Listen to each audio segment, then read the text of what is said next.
back again. So I am uploading this week, surprisingly. I'm recording a couple days early because I'm going to have a busy day on Friday. This week I kind of did something random. I just looked at the episode success story, which I knew this was a sad episode. Oh, look, we have a visitor. It's my favorite animal on the planet. This guy. Sammy. So this episode, I knew it was going to be a sad one, but it was one of those episodes that I never really gravitated towards. And I just kind of I was like, yeah, I've seen it, I know the plot, but I never really paid attention to it. I know Sammy doesn't want to be held, but I don't care. He's adorable. But I am going to be talking about why I never really watched this episode much. But we'll just have Sammy's feather duster in the frame. Anyways, I didn't get triggered at this episode. I actually liked it more than I thought I would. So this was a good week for me. I'm going to jump right in and say I gave it an 8 out of 10 because it kind of pleasantly surprised me. Let's get into the comments. I said obviously it's a more serious episode. It's got sad undertones. It's like Davy being ashamed that he didn't make it. You know, the granddad just wanting his kid to have a good life and getting upset when he realizes that Davy doesn't have the life that he thought he did. And that he's actually kind of poor and living with his friends. But, you know, it's a sad episode. But it's a sweet kind of sad. Like, everyone's just trying their best, and even though they're not succeeding, you want to root for them anyway. It's a plot that you would expect in a show about a band, and I love that. Well, specifically a show about a struggling band. It's spot on. Like, what more could you ask for? There's no spies, there's no monsters. It's like a down-to-earth moment, and I love that. I'm a sucker for drama. I'm a sucker for a serious storyline. There is one thing when we're getting into the part where the others are trying to act as, you know, the chauffeur and the butler and the chef for Davy, and they get found out.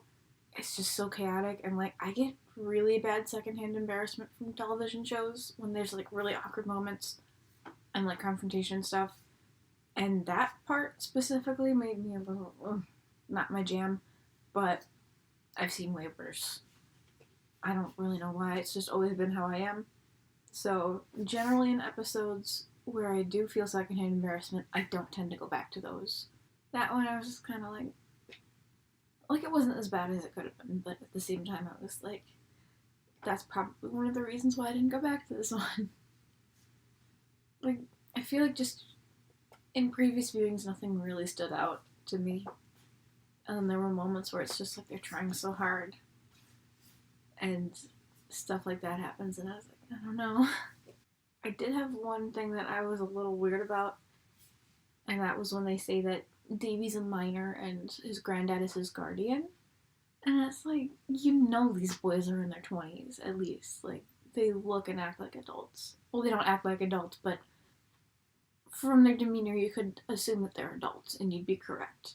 It's like the 30-year-olds trying to be teenagers and Welcome Back Kotter. You just know that they're adults.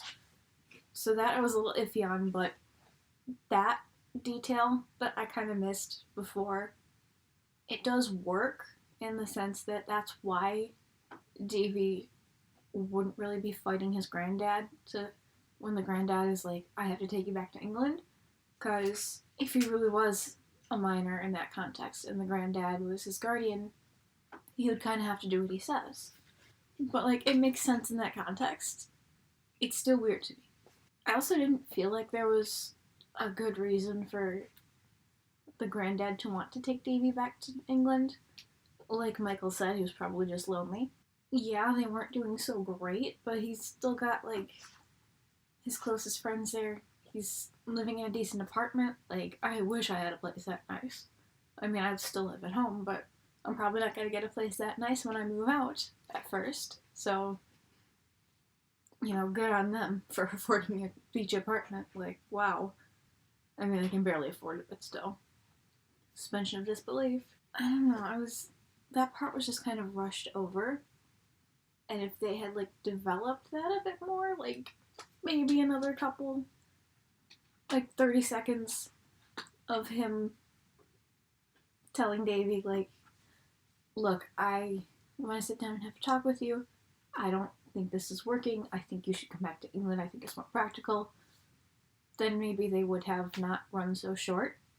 Oh, so I also do get why the granddad wanted to take Davy back to England, because it's he just wants to look out for him and he wants the best for his kid. And when he sees that, I keep saying his kid, it's his grandkid, but when he sees Davy is not doing as well as he thought, he's probably oh no, I have to protect him.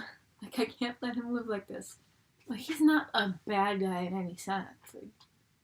And I'm glad that they don't paint him up to be this cartoonish bad guy. He has human motives, and it's very sweet about it, he cares, and you can tell. When they do the song I Want to Be Free, it's just so fitting. And they'll use, in that particular, I don't want to say romp, but kind of romp, they'll use, clips from other episodes, but they're done so that they're, flashbacks. It's, what Davy's thinking about all the good times that he's gonna miss. It's not, obvious filler is obvious. There was actually a cutaway earlier that was, a gag where they go back to don't look a gift horse in the mouth. But that was, a clever cutaway. It wasn't, obvious filler is obvious. It's kind of a throwback almost, which is kind of cute. But that's in fun moments, so I'm not gonna dwell on it. I said it shows how much they really care about one another, which is really sweet. His granddad's very reasonable and sweet about it. And he found a companion, which I thought was adorable. The girl that was oh, that guy must be famous because everyone keeps going up to him. She ended up becoming friends with the granddad. I thought that was cute. It's now the granddad won't be alone. He travels back to England. I thought that was nice. It was a cute way to wrap it up. The episode was short but sweet. Even the interview at the end, which is kind of the on-set interviews, we need more for the episode. Thematically it goes along with it because he was talking about going back to England and visiting his family. So I kind of liked that. It felt less like filler in that way because it went with the episode, even though it had nothing to do with the plot. Like I said, thematically, it worked. It wasn't just randomly tacked on there. That's one thing I loved about this episode. Even though they ran short, obviously, they were 5 minutes short. They weren't just throwing clips in there. Everything that was thrown in there, whether they had used it before, whether it was part of the plot, it all made sense in there. At the end, they did a romp, Sweet Young Thing, and they had a clip where they were kind of talking about Davy's granddad, and they went into old people. They were oh, they never played for them. That was a cute, fun bit at the end. It was kind of a loose connection, but they made an effort, I wasn't offended by that. It was oh, they're doing a little music video at the end, and it's kind of tied in with the granddad theme. It was cute. It wasn't obvious filler, it was obvious. So that was my comments about everything. Surprisingly not negative today. The fun bits.